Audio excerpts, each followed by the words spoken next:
Hi, Eric. Hello. Just got a question for you. I have just begun studying Sikhism, and unlike a lot of religions, there's not information out there that explains going through a Gurdwara, what proper etiquette is when you are inside, as well as how to start off, what would be good first reading for someone that's just starting their journey, and was hoping you would be able to elaborate on that.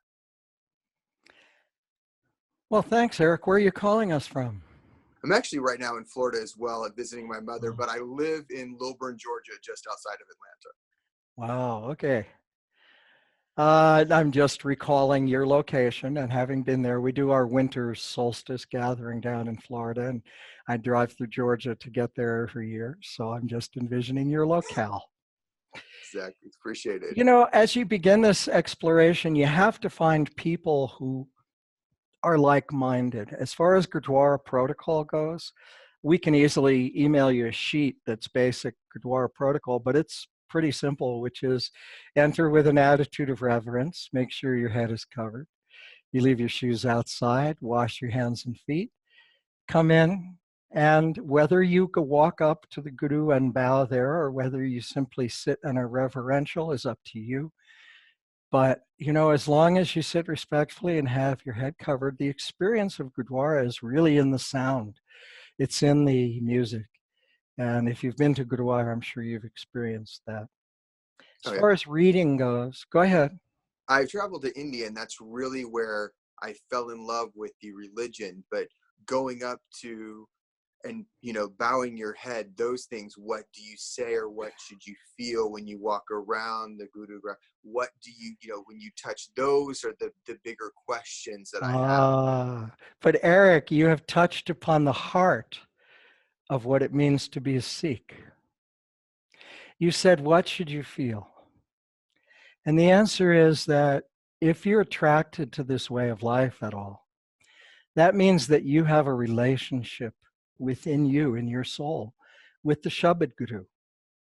That relationship exists, whether you experienced it through sound or through a person or however you experienced it. But that experience is really personal. It was designed for you and you alone. And your experience of the Shabad Guru is your personal experience. So there is no should. There's nothing you should feel.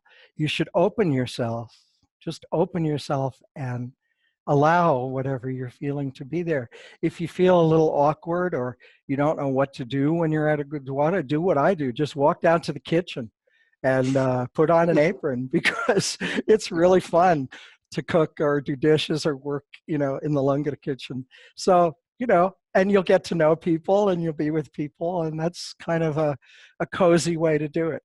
And you'll find the people you connect to because, the difference between the Sikh way of life and others is that we don't have middlemen. There are no priests or ministers or people who do the thing. Some Gurudwaras, hire people to read from the Guru, but actually in our way of life, there's no barrier between you and the Guru. You can relate directly. You can experience it directly. You don't need anyone to do it for you. So it's an adventure. It's an adventure of discovery. And as far as things to read, there's a really simple little book. Do we have a copy of Saints, Heroes, and Yogis down there on the bottom of that pile? It's kind of has a golden cover. No? Different book? Okay. There's a book, I'll send you a link, called Saints, Heroes, and Yogis, and Other People Like You and Me. And it's kind of the journey of discovery of your relationship with the Guru. Great. And I'll send you a link for that, Eric. I hope we have everyone's email address so we can continue these conversations with each other after the show is off. Gurjot says we do. Great. So I'll start there with that simple little book and then ask me if you have any other questions. There are a lot of books out there, but really I think if you just kind of open up your senses and listen to the sounds of the banis and the songs and connect to the hearts of people, that you'll have the experience of what this is all about.